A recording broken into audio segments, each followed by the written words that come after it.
Rome, 170 AD, the Imperial Palace. The marble floors of the Imperial Palace reflected the glow of torchlight like still water, holding the echoes of centuries beneath their polished surface. Outside the chamber walls, Rome exhaled into the night. Guards changing watch, merchants closing stalls, distant voices dissolving into stone corridors that had seen emperors crowned and buried. Lucius Valerius stood alone in the private chambers of Emperor Marcus Aurelius, his armor removed, his sword resting against the wall. His hands trembled, not from fear of punishment, but from something far more dangerous, the realization that something inside him was collapsing.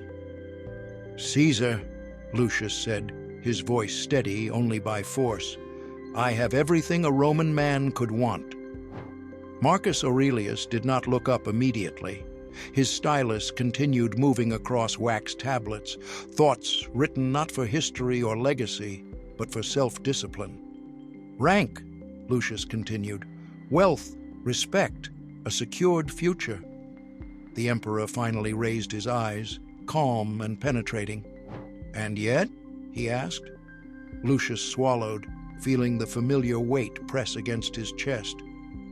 "And yet every morning I wake up empty," he said, "like I'm living someone else's life. I do everything right, but none of it feels real." Silence filled the chamber, the kind that exposes rather than comforts. Marcus Aurelius had governed armies and stared down death more times than most men could imagine, but he recognized this silence well. It belonged to a man standing at the edge of himself. "Tell me, Lucius," the emperor said at last, "when you command your century, how many men do you lead?" 80, Lucius answered without hesitation. "And when you give an order," Marcus continued, "how many purposes do you serve?" Lucius frowned. "I serve Rome, the empire, the glory of—" "Stop," Marcus said gently. "You just listed 3 purposes. A man with 3 purposes has no purpose." The words landed with surgical precision. Marcus rose and walked toward the window overlooking Rome. "I could tell myself I serve Rome," he said, "or the Senate, or the gods, or my legacy, or the people. But if I served all of them, I would serve none. I would be pulled in 10 directions, exhausted, hollow." He turned back toward Lucius. "That is why you feel empty. You are fragmented." Lucius felt something crack open inside him as the truth aligned too perfectly with his life. His father's expectations, his family's name, his commander's approval, his status, his marriage, his future ambitions, each demanded loyalty, none offered meaning. "So, how does a man find his one purpose?" Lucius asked. Marcus smiled faintly. "That question will either save your life or destroy the illusion you're living. Here is the truth no one teaches. Purpose is not discovered, it is forged, not found in books, temples, or inspiration, but created the way a blade is made, through heat, pressure, and the removal of everything that is not essential." Right now, Lucius was like most men. He believed he had many purposes: career, family, wealth, health, love, comfort, image, security. But many purposes equal no purpose. The ancient Stoics understood this clearly. A man trying to walk 10 paths stands still while life passes him by. 6 months earlier, Lucius was 28 when the emptiness became impossible to ignore. By every external measure, he was winning. Promoted to centurion at 25, the youngest in his legion, born into wealth, carrying a respected name, engaged in a politically advantageous marriage, his future seemed flawless. Yet every morning he woke with a weight in his chest that no achievement could lift. During drills, his body moved automatically while his mind whispered a question he could no longer silence. Why does any of this matter? At social gatherings, he played his role perfectly. He laughed, debated politics, drank wine, and smiled at the right moments. But it felt like watching himself from outside, like an actor trapped in a performance with no final curtain. One evening, his closest friend Gaius noticed what others ignored. "You've changed," Gaius said. "You used to dream of glory." Lucius stared into his wine and replied quietly, "I achieved it, and it meant nothing." That night, Lucius walked alone through Rome with no destination in mind. His steps eventually carried him to the Temple of Jupiter, where he stood staring up at the stone face of the King of Gods. If the gods existed, he thought, they must laugh at humans scrambling for status and approval, chasing things that never satisfy. The next morning, a summons arrived. The emperor requested his presence for a private audience. Lucius felt fear, but beneath it, relief. Something inside him knew this meeting was not about Rome. It was about survival.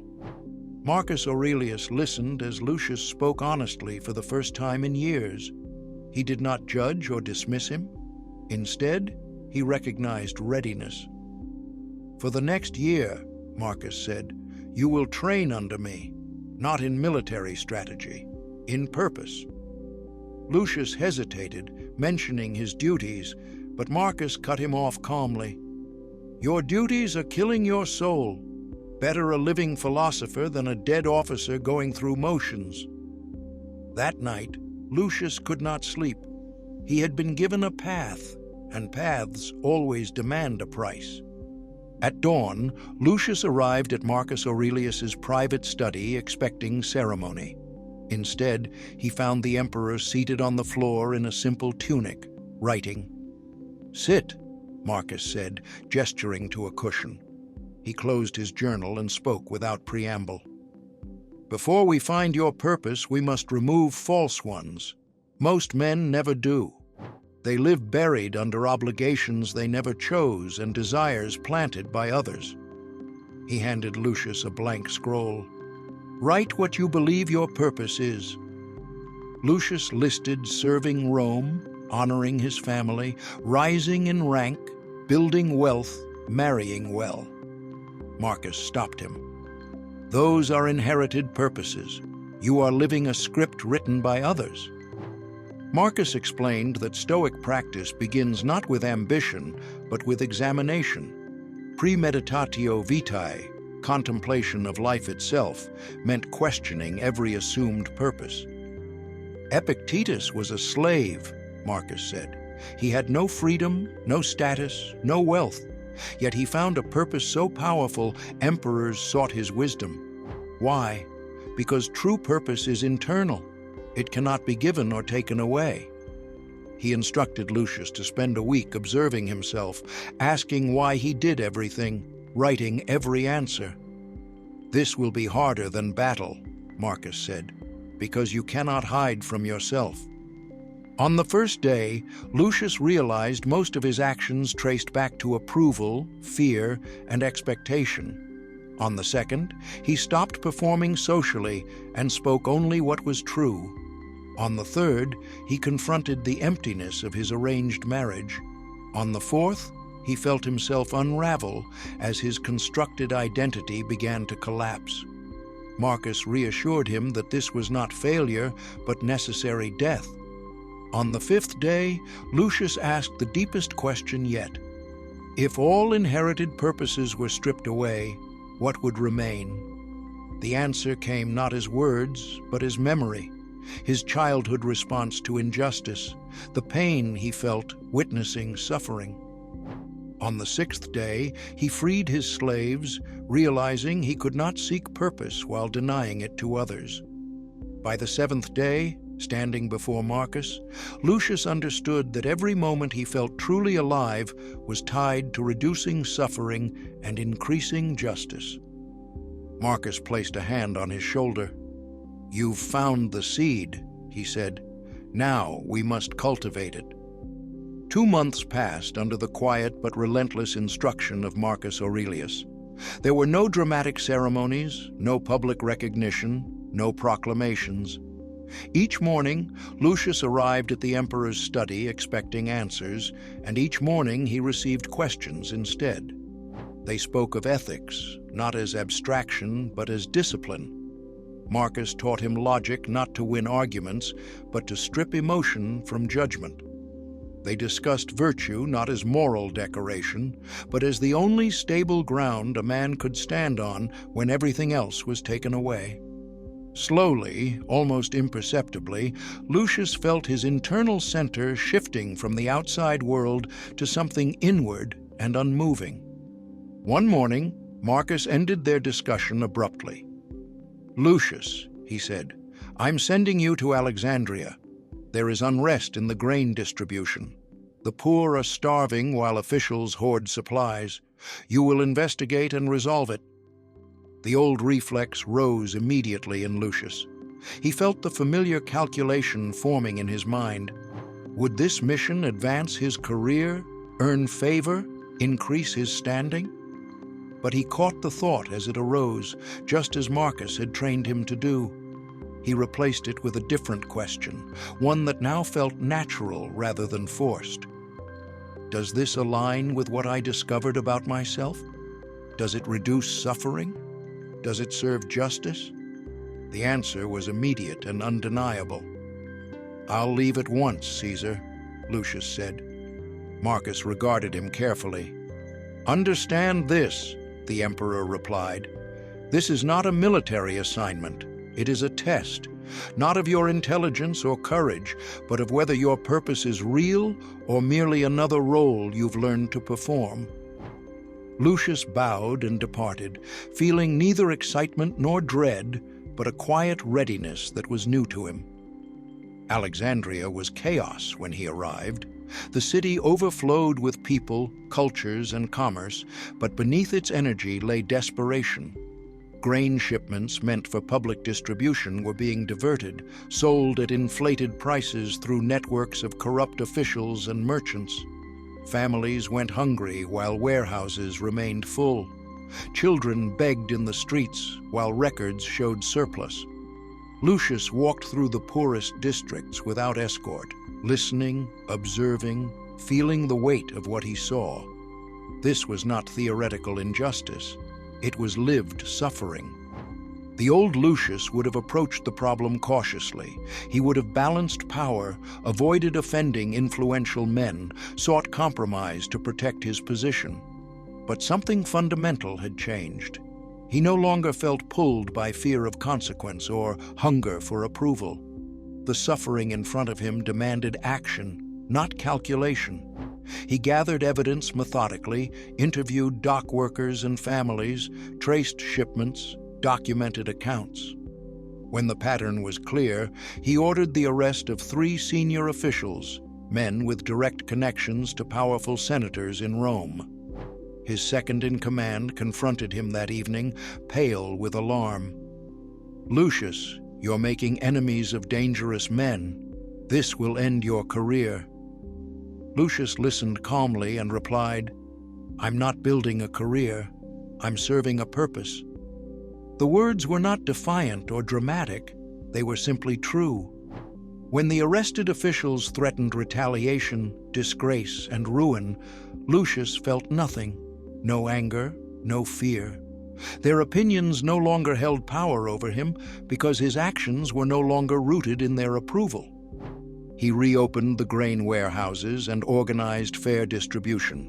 He implemented transparent systems to prevent future corruption, placing responsibility in the hands of those directly affected. Word spread quickly. Hunger eased. Trust began to return. When reports reached Rome, outrage followed. Senators demanded Lucius's removal. Some called for punishment to preserve order. Marcus Aurelius convened a private council and listened without interruption.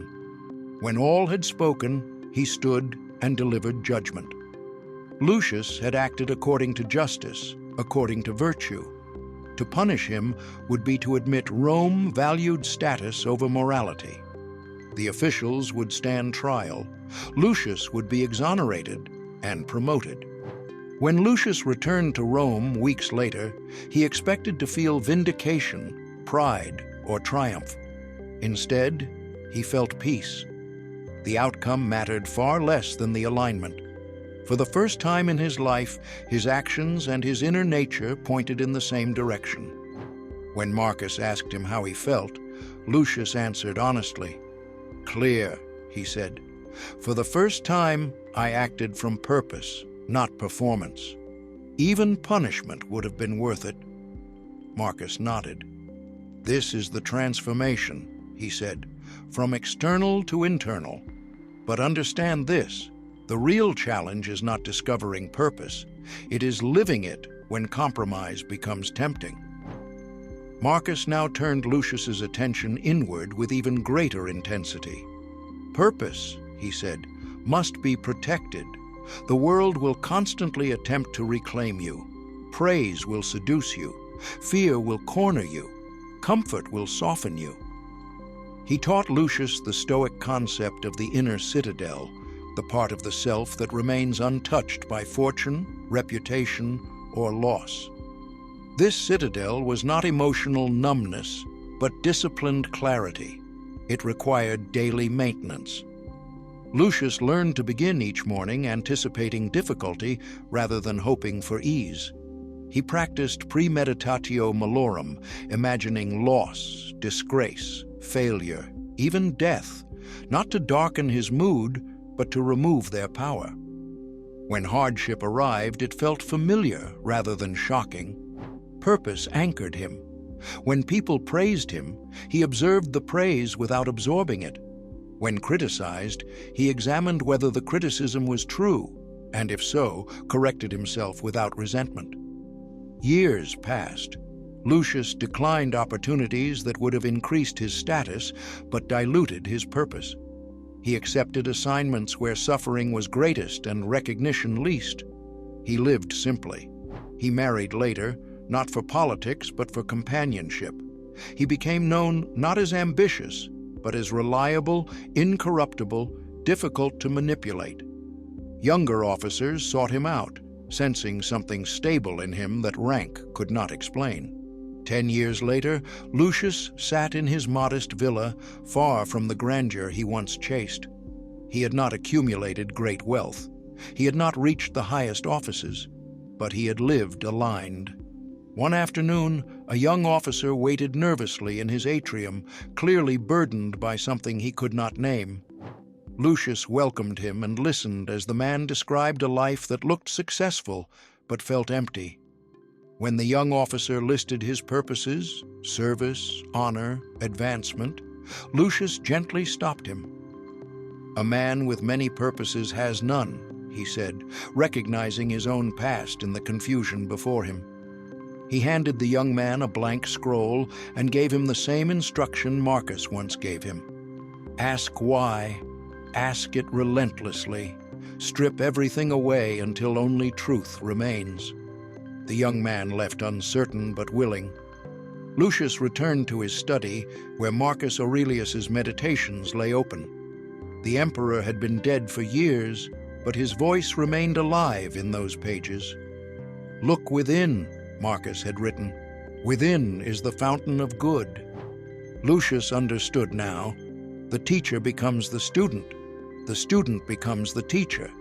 Purpose is not inherited, it is forged. Years after Marcus Aurelius had died, Lucius often returned to a single realization. The emperor had never given him purpose. He had taken it away.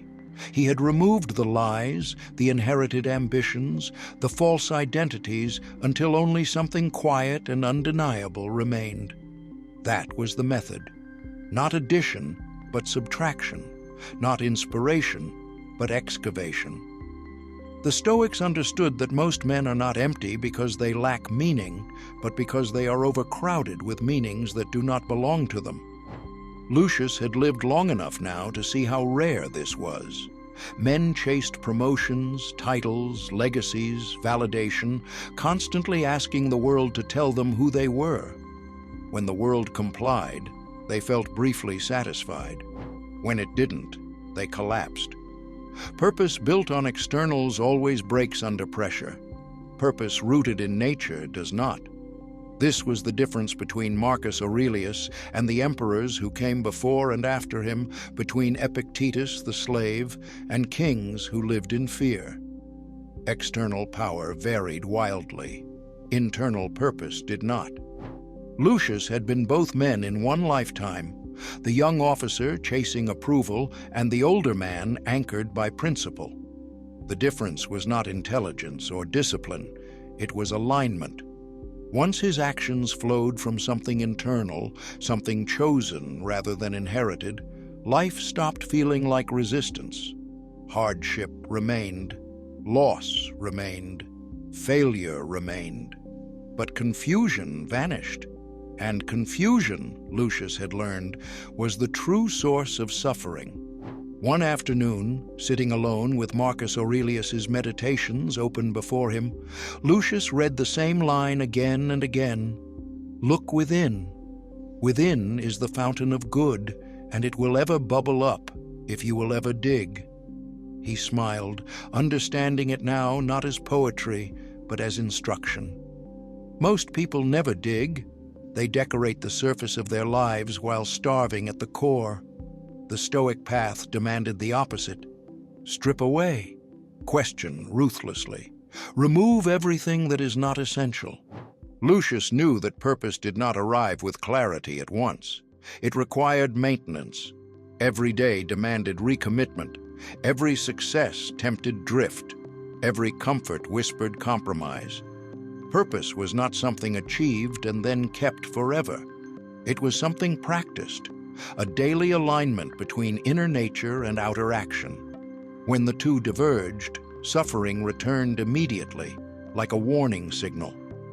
This was why Lucius never spoke of purpose as motivation. Motivation faded, purpose endured. Motivation depended on mood. Purpose depended on identity. And identity, once forged correctly, resisted erosion. He had learned this not in moments of inspiration, but in moments of choice, when fear suggested silence, when comfort suggested delay, when ambition suggested compromise. Each time, he asked the same question Marcus had taught him to ask: "Is this aligned with what I am?" The Stoics never promised happiness. They promised coherence, a life that made sense from the inside, a man who could face praise and blame, success and ruin, life and death, without fragmentation. That was the gift Marcus had given him, whether intentionally or not. And now, Lucius understood his final duty was not to preserve that gift privately, but to pass on the method. Because the method mattered more than the story. The names change, the era changes, the scripts change, but the problem remains. People still live under inherited expectations, still chase multiple purposes, still feel lost despite success. They still believe purpose is found somewhere outside themselves, and they are still wrong. You are not lost because you haven't found your purpose. You are lost because you are carrying too many that aren't yours. You are not confused because life lacks meaning. You are confused because you are trying to live 10 lives at once. Strip them away, and clarity emerges naturally. Ask of everything in your life the same question Lucius learned to ask. Is this mine, or is it inherited? Does this serve my essential nature, or does it serve someone else's expectations? If it is not yours, remove it. Even if others call it success, even if they call you foolish, even if it costs you comfort. Marcus Aurelius ruled an empire. Epictetus owned nothing. Lucius stood somewhere in between. Their circumstances differed completely. Their purpose did not, because true purpose is internal. It cannot be granted or revoked. It does not depend on applause or outcome. It survives loss. It survives death. The Stoic path does not ask you to become someone new. It asks you to remember who you were before the world told you who to be. Beneath the conditioning, beneath the scripts, beneath the noise, remove the layers. The purpose is already there. Walk the path.